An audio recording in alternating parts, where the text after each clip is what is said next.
Hosanna,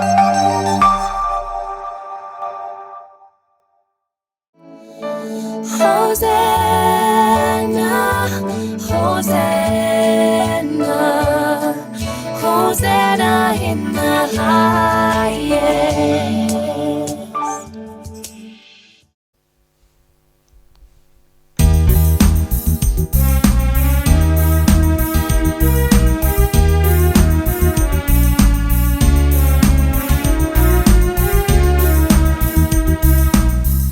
यीशु मेरे यीशु तू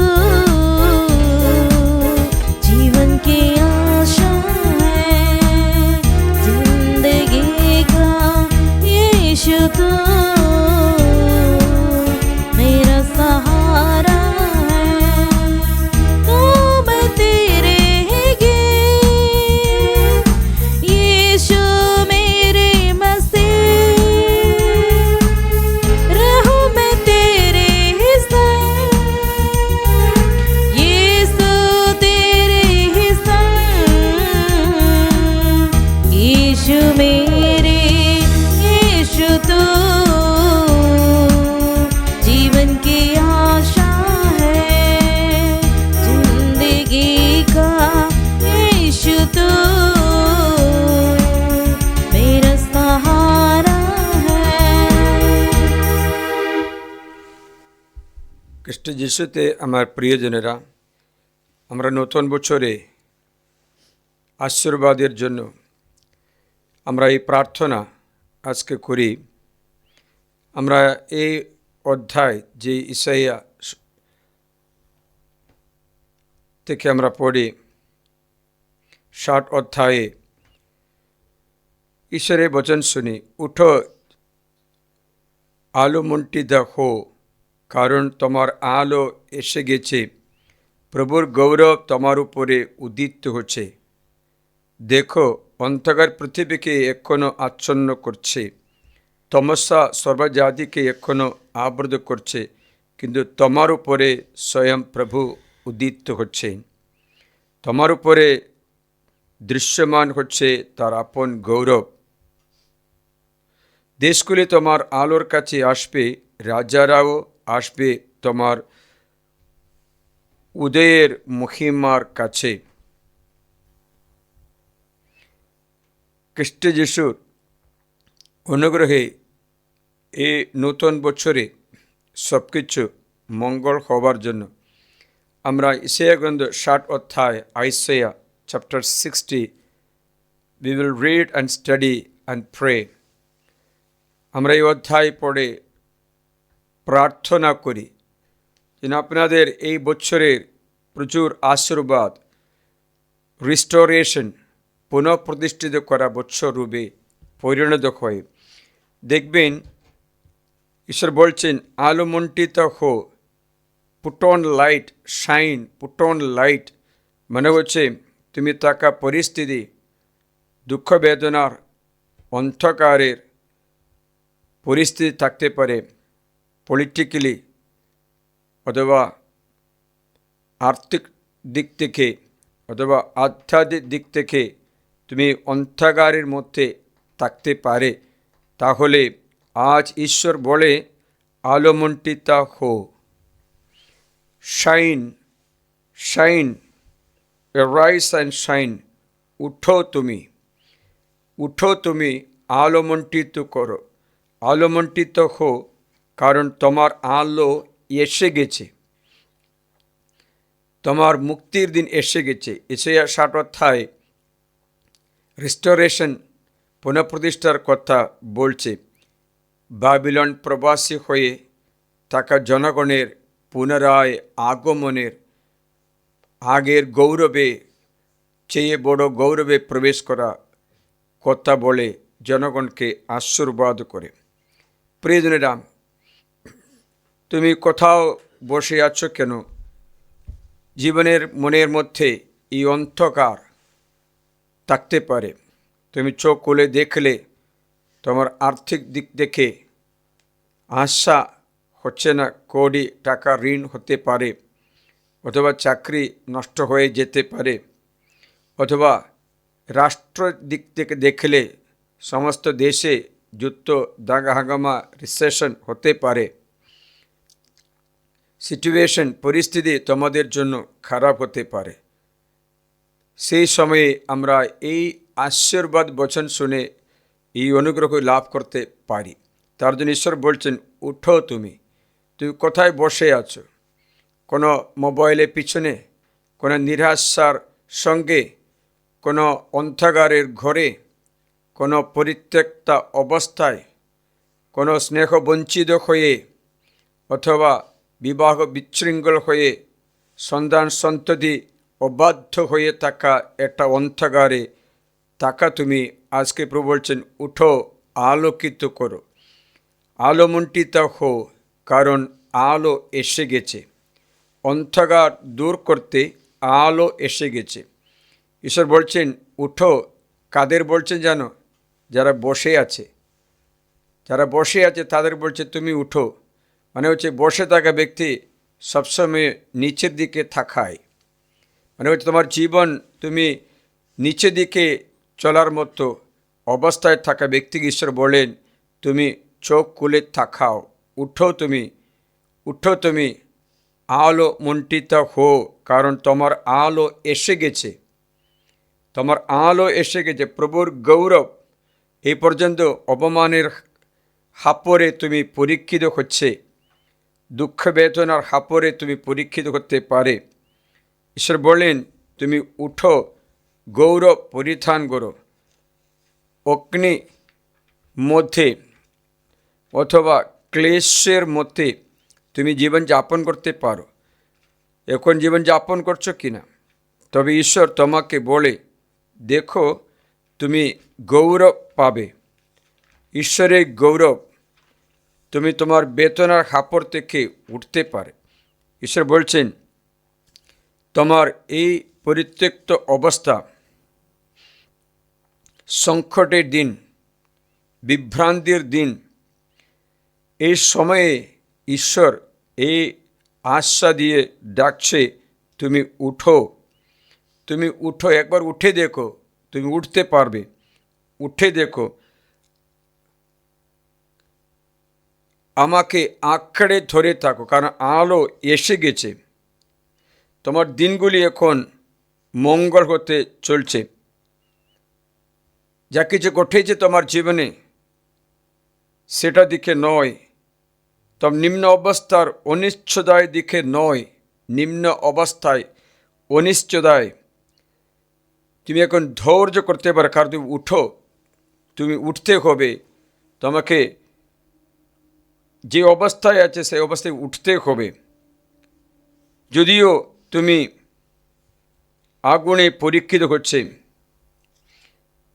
অপমাননার হাপরে পরীক্ষিত হচ্ছে,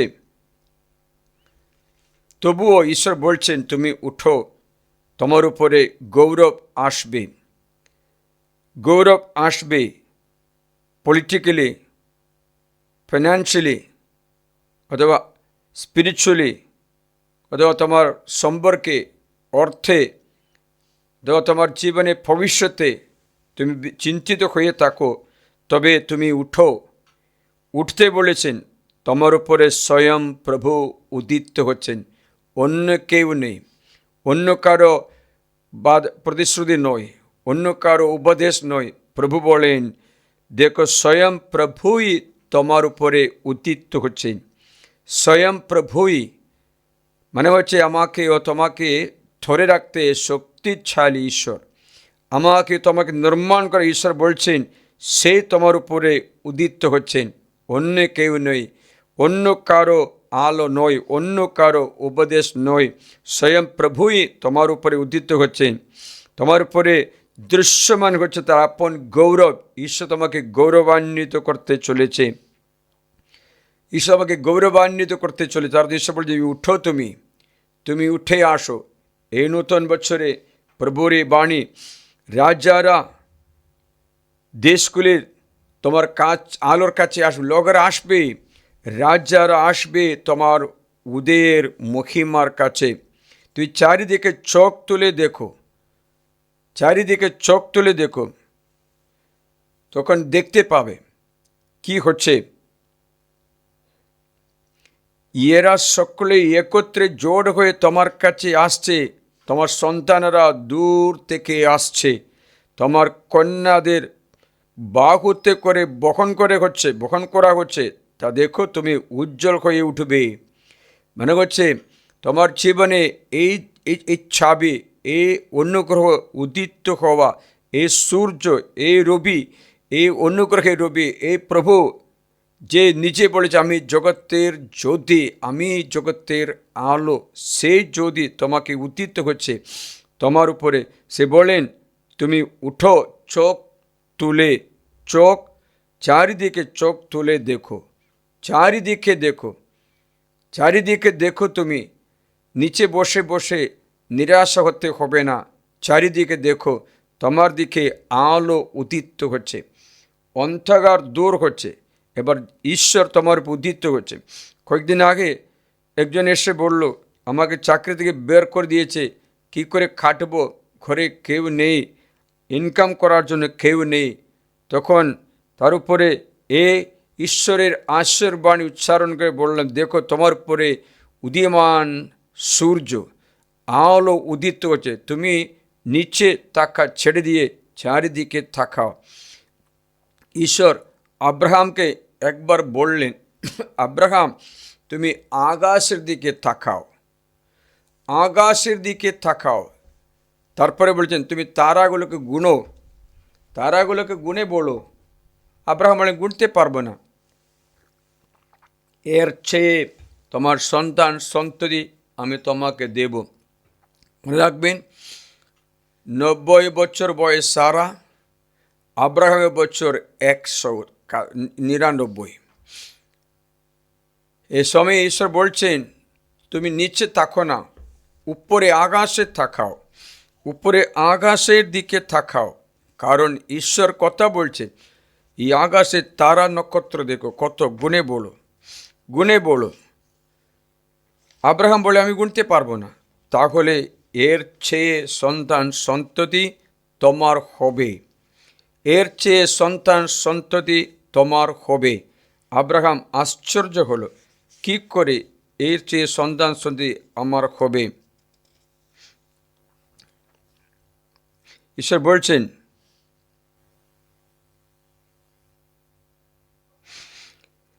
আদি পুস্তকে 17 অধ্যায়ে, জেনেসিস চ্যাপ্টার 17, ঈশ্বর বলছে দেখো তুমি আমার কাছে থাকো, আমার সঙ্গে থাকো, আমার কথাই শোনো। দেখো তোমার জীবনে আকাশের নক্ষত্রের চেয়ে অধিক সন্তান তোমাকে দান করি।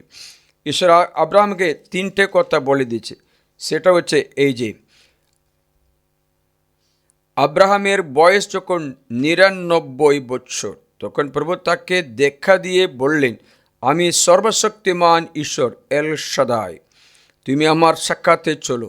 ঈশ্বর একটা উপদেশ, এটা তুমি আমার সাক্ষাতে চলো। দ্বিতীয়, ত্রুটিহীন হো। তৃতীয়, তবে আমার ও তোমার মধ্যে আমি এই সন্ধি স্থাপন করব, আমি অধিক পরিমাণে তোমার বংশবৃদ্ধি করব। আব্রাহাম ভূমিষ্ঠ হয়ে পড়লেন আর পরমেশ্বর এইভাবে তার সঙ্গে কথা বললেন, দেখো আমার পক্ষ থেকে এই হলো তোমার সঙ্গে আমার সন্ধি, তুমি বহু জাতির পিতা হবে। তোমার নাম আর আব্রাম হবে না, আব্রাহাম, তোমার নাম বরং হবে আব্রাহাম, কেননা আমি তোমাকে বহু জাতির পিতা করলাম। আমি তোমাকে খুবই ফলবান করব। তোমাকে দেখো আমি বহু জাতি করে তুলব, তোমার থেকে বহু রাজ্য উৎপন্ন হবে। ঈশ্বরের প্রতিশ্রুতি যখন আব্রাহামের বয়সটা 99, সাধারণভাবে এই বয়সে কোনো বাচ্চা জন্ম হবে? সারা বছর 90 কাছাকাছি। আব্রাহাম জিজ্ঞাসা করলেন, এই 90 বছরে আমার কোনো বাচ্চা হবে? ঈশ্বর বলছেন, তুমি আকাশের তারা গুনো, তারা গুনে দেখো, সেই মতো তোমার সন্তান সন্ততি হবে, সেই মতো তোমার সন্তান সন্ততি হবে। আব্রাহাম আশ্চর্য হয়ে পড়ে, কারণ এই তারা মতো সন্তান সন্ততি 90 বছর 100 বছরের কাছাকাছি তাকে ব্যক্তি হবে। ঈশ্বর বলছেন অসম্ভব নয়। তখন ঈশ্বর আব্রাহামকে বাইরে নিয়ে গিয়ে কথা বলছে। তখন দেখো প্রভুর বাণী তার কাছে এসে উপস্থিত হয়ে বলল, উঠো, লোকটা তোমার উত্তরাধিকারী, ওই লোকটা তো উত্তরাধিকারী হবে না, তোমার ঔরস্যজাত একজনেই হবে তোমার উত্তরাধিকারী। তাকে বাইরে নিয়ে গিয়ে তিনি বললেন, আকাশের দিকে তাকাও। বাইরে নিয়ে গিয়ে, ভিতরে তাকা ব্যক্তি নিচে থাকে, নিচে দেখে বাইরে নিয়ে আসতে হবে। তোমার এই পরিস্থিতি যেখানে তুমি বাঁধা আছে ওতে বাইরে আসো, যেখানে তুমি অলস হয়ে ওটা বাইরে আসো, ও বান্ধন খুল, বাইরে আকাশের দিকে তাকাও, আকাশের দিকে তাকাও। আর যদি পারো তারা নক্ষত্রের সংখ্যা গুণে নাও। তিনি বলে চলেন, তোমার বংশ সেই মতো হবে। তিনি প্রভুতে বিশ্বাস রাখলেন, আর প্রভু তার পক্ষে তা ধর্মমর্যাদা বলে পরিগণিত করলেন। দেখেছিলে আদি পুস্তকে পুনরুত্থায় 5:6 তুমি বাইরে আসো। আজকে ঈশ্বর তুমি উঠো, তুমি বাইরে আসো, বাইরে এসে তুমি গুনো, তারা নক্ষত্র গুনো। আজ ও ব্যক্তিকে আমি তাই বললাম যে এসে কানাকাটি করলো, উপরে উঠাও, চোখ উপরে উঠাও। আজ এই ব্যক্তি গতকাল বলল, আমার সুব্যবস্থা হয়ে গেছে, যদিও অসম্ভব, আমার ব্যবস্থা হয়ে গেছে, চাকরি হয়ে গেছে। উপর দিকে তাকাও, উপর দিকে তাকা দিয়ে বলছেন, নিচে দিকে নয়, চোখ তুলে তাকাও। কিন্তু আমার একটা প্রার্থনা হচ্ছে, এই আশীর্বাদ পুরা, বাইবেল বলছে তুমি কখনো পরিত্যক্তা হবে না, তুমি আমার আনন্দ হবে। ঈশ্বর বলছে তুমি আমার আনন্দ হবে, তুমি পরিত্যক্তা হবে না। বাইবেলে বাণী আছে, তুমি কখনো পরিত্যক্তা হবে না,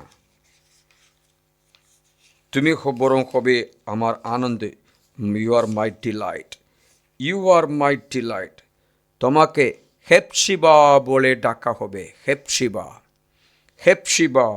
তুমি আমার আনন্দ। তোমাকে বেউলা বলে আর ডাকা হবে না, পরিত্যক্তা বলে ডাকা হবে না, তোমাকে ডাকা হবে তুমি Hephzibah. My delight is in you, my delight is in you. মানে হচ্ছে এত অনুগ্রহ তোমার উপরে বর্ধিত করতে ঈশ্বর চাইছে। আমি তোমাকেই বলে শোনাচ্ছি, শুনবে। তখন দেশগুলি তোমার ধর্মময়তা দেখতে পাবে, সকল রাজা দেখতে পাবে তোমার গৌরব। তোমায় এক নতুন নামে ডাকা হবে, যে নাম প্রভু নিজের মুখে মঞ্জুর করবে। তুমি হবে প্রভুর হাতে যেন কান্তির মুকুট, তোমার পরমেশ্বরের করতলে রাজ কিরীট যেন। তোমাকে আর পরিত্যক্তা বলে ডাকবে না, তোমার দেশকেও কেউ আর দংশিদা বলবে না, বরং তোমায় ডাকা হবে তার মধ্যে আমি প্রীত। তোমার দেশকে বিবাহিতা, কারণ প্রভু তোমাতে প্রীত হবেন, আর তোমার দেশ বিবাহ হবে, তোমার দেশের বিবাহ হবে। হ্যাঁ, যুবক যেমন কুমারী কন্যাকে বিবাহ করে, তোমার নির্মাতা তেমনি তোমায় বিবাহ করবেন। বর যেমন কনেকে নিয়ে পুলকিত হয়, তোমার পরমেশ্বর তেমনি তোমাকে নিয়ে পুলকিত হবেন। প্রিয়জনেরা, you will never be cold by the name Beulah, but you will be called by the name Hephzibah.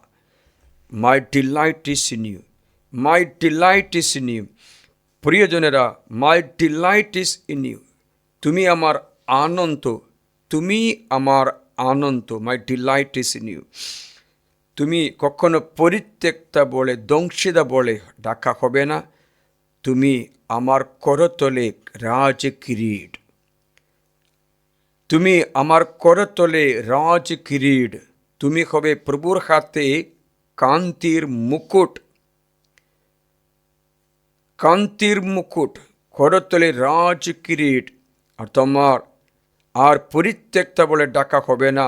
তোমার দেশকে কেউ আর দংশিতা বলবে না, বরং তোমায় ডাকা হবে তার মধ্যে আমার প্রীতি। আর তোমার দেশকে বিবাহিতা, কারণ প্রভু তোমাতে প্রীত হবেন। আর তোমার দেশ বিবাহ হবে। যুবক যেমন কুমারী কন্যাকে বিবাহ করে, তেমনি নির্মাতা, তোমার নির্মাতা তোমায় বিবাহ করবেন। বর যেমন কনেকে নিয়ে পুলকিত হয়, তোমার পরমেশ্বর তেমনি তোমাকে নিয়ে পুলকিত হবে। আজি প্রভুর এই অনুগ্রহ, তোমাকে নিয়ে প্রভু আনন্দিত হয়। আসুন তার একটা কথা আমরা স্মরণ করি, সেটা এই যে এই আশীর্বাদ ঈশ্বর দান করেন, কিন্তু রাখা তালা যেন ক্লিন হয়। একদিন মাসিরা আমাদের গরুর দুধ নিয়ে একটা তালাতে গরম করার জন্য রাখলো। তালা নোংরা ছিল, দুধ পুরা ফেটে গেছে, খুব খারাপ হয়ে গেছে, পুরা নষ্ট হয়ে গেছে। দুধ ভালোই ছিল, আমাদের দুধ মোটা দুধ আছে, ভালোই ছিল, পুরা খারাপ। প্রিয়জনেরা, যখন তুমি দুধ রাখতে হবে, তালাটা একটু পরিষ্কার করতে হবে। তালা পরিষ্কার না করে দুধ রাখলে দুধ ফেটে যাবে, নষ্ট হয়ে যাবে, চা বানাতে পারবে না। এবার মধু রাখা কাচের বোতল মতো জল যেন না থাকে। জল থাকা বোতলে মধু রাখলে মধু নষ্ট হয়ে যাবে, না তো মধু 3-4 বছর রাখলেও নষ্ট হবে না। মানে হচ্ছে আমরা রাখা তালা যেন পরিষ্কার হয়। দেখো, ঈশ্বরের আশ্রয় রাখা তালা হচ্ছে আমাদের জীবন, আমাদের শরীর, আমাদের পরিবার। সেখানে নোংরা যদি না থাকে, এই আশীর্বাদ তোমারই হবে। হাঁটুবাদ করি।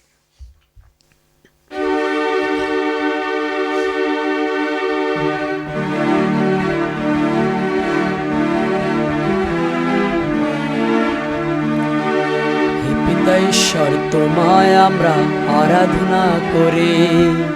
হে পিতা ঈশ্বর তোমায় আমরা আরাধনা করি।